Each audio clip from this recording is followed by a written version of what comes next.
ज्वाली की राजनीति में फिर से सक्रिय हुए नीरज भारतीय ने कांग्रेस कार्यकर्ताओं को संबोधित करते हुए कहा कि इससे पहले ना बापू सुनादा था ना सुक्खू सुनादा था।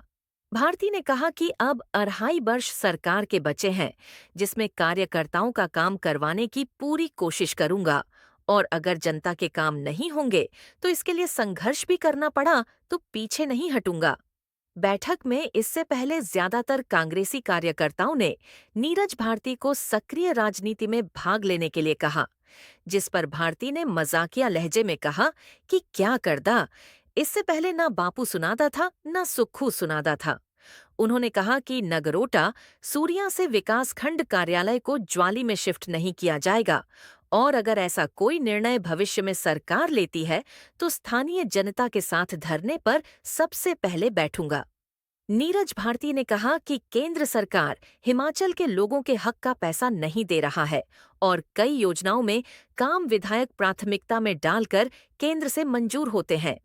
भाजपा के लोग उन योजनाओं का श्रेय केंद्र की योजना को बोलकर लेने का प्रयास करते हैं, जबकि यह जनता का टैक्स का पैसा है जो घूमकर केंद्र से प्रदेश में खर्च होता है। उन्होंने भाजपा से सवाल पूछा कि अब जितने भी नए काम ज्वाली में केंद्र की योजनाओं से शुरू हुए हैं, वह काम पूर्व विधायक और चेयरमैन ने क्यों नहीं करवाए। नगरोटा सूरिया से प्रेम स्वरूप।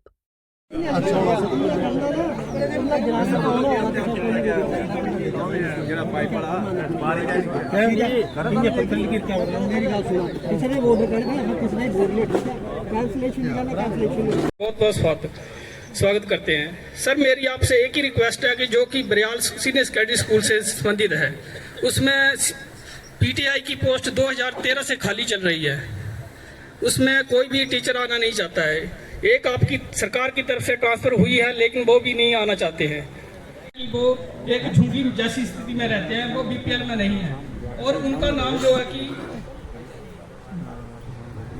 प्रधानमंत्री आवास योजना में नहीं डाला गया है। जो बाकी कुछ आदमी थे बरियाल के साधन संपन्न, उनका नाम जो है आवास योजना में डाला गया है। मेरी तो ठीक है, सब ठीक चला हुआ है काम। बाकी पानी की समस्या है हमारे गांव में, खबर में तो हर विभाग हमारी भी जब बात होगी तो हमारा भी नाम नोट कर लें, तो आपको वो काम उधर ही बताएंगे जब पूछे जाएंगे। और रही बात आपकी, तो आपसे भी एक विशेष रिक्वेस्ट रहेगी कि अभी आपने लोगों से संपर्क जो है वो लगातार बनाए रखना। आजकल 5-6 महीने बाद 7 महीने बाद एक डीएसपी साहब के ऑर्डर हुए, शायद आप सबको भी पता होगा, जसवाल जी के, उन्होंने भी आए वहाँ ज्वाइन नहीं किया तो दिल टूट गया। घर में भी पिताजी के साथ भी थोड़ी सी बहुत ऊंच नीच बात भी हुई। अब चला राजनीति पीछे कर रहा था, कड़ा पानी नहीं है। ऐसे लोगों को भी जानता हूँ जो राजनीति के पीछे कुछ भी कर सकते हैं, अपने घर परिवार को भी वो कर देते हैं, लेकिन वो उनमें से मैं नहीं।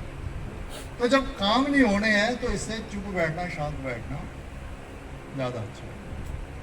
फिर मैंने चॉइस हुआ आप ही निपटो, फिर अगर नहीं आपने मेरी बात, मेरा था मैंने सीधे गल है, मेरा साहब दसिया हुई है, ना बापू सुना ना सुखू सुना मैं कुछ पाए जा तो मैं क्यों, मैंने कहा लोगों से गालियां खाता फिर लोगों का मेरे वोट देखो ना, लोगों की तो उन्होंने वोट डाला, लोगों की गलती थोड़ी ना, उन्होंने आपका भरपूर समर्थन किया।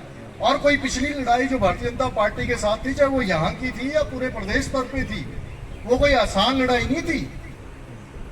वो कोई ऐसे हमें थाली में जो है सरकार परोस के नहीं दी गई है। हमारे कार्यकर्ताओं ने कांग्रेस पार्टी के साथ जो लोग जुड़े हैं, उनकी मेहनत का परिणाम है कि हिमाचल प्रदेश में कांग्रेस पार्टी की सरकार बनी। ये कार्य उनके सिर सस्ता है। अगर हमारे कांग्रेस पार्टी के लोगों ने मेहनत नहीं की होती तो हिमाचल प्रदेश में सरकार बनाना कोई संभव नहीं था। और उन्होंने कांग्रेस पार्टी का साथ क्यों दिया? कुछ तो बहुत पुराने हैं, कुछ नए भी जुड़े, क्योंकि वो पिछले विधायक की कार्य प्रणाली से बहुत त्रस्त थे।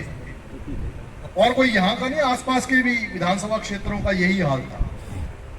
तो हमें तो चाहिए था कि जो जो हमारे विधानसभा क्षेत्र के कार्य हैं, जहां जहां कांग्रेस पार्टी के विधायक हैं, उनके हिसाब से जो है सरकार जो है वहां पे अधिकारी लगाती, कर्मचारी उसके बाद कुछ के हुए, और जो एक वो क्या बोलते हैं मजा आना चाहिए जो सरकार का, एक जो एक्साइटमेंट होती है, वो धीरे धीरे जो है वो लुप्त हो।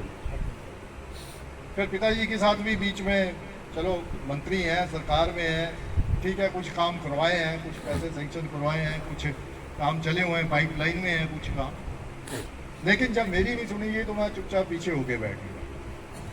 फिर उसके बाद बीच में फिर मैंने एक बार बोलने की कोशिश की।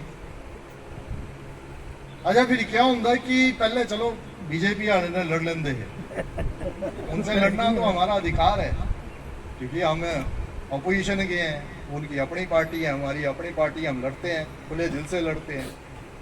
लेकिन जब बीच में मैंने दोबारा से फिर कुछ हिलचुल शुरू की, फिर खुद ही दिल में यार पहले मैं बीजेपी वाले ने गाली खाना रहता हूँ, कांग्रेसी ने खाऊंगा। मेरा काम ही ये रही है कि मैं पहले बीजेपी वाले ने मतलब उनके साथ वो रहता था जब अपोजिशन में, और उसमें अब टकराव में कहा हम अपनी पार्टी के लोगों के साथ लेंगे, क्योंकि कुछ लोगों को हजम नहीं ना होती बात जब सच्ची बात होती है, फिर चाहे वो अपने कांग्रेस पार्टी की हो, वो सिर्फ चापलूसी करना जानते हैं। उनको कहीं कुछ काम मिल गया है, किसी को टाइलों की सप्लाई का काम मिल गया है, किसी को कबाड़ का काम मिल गया है बद्दी में, वो फिर आपसी चापलूसी के चक्कर में। पर मेरा कोई अपना निजी काम नहीं है,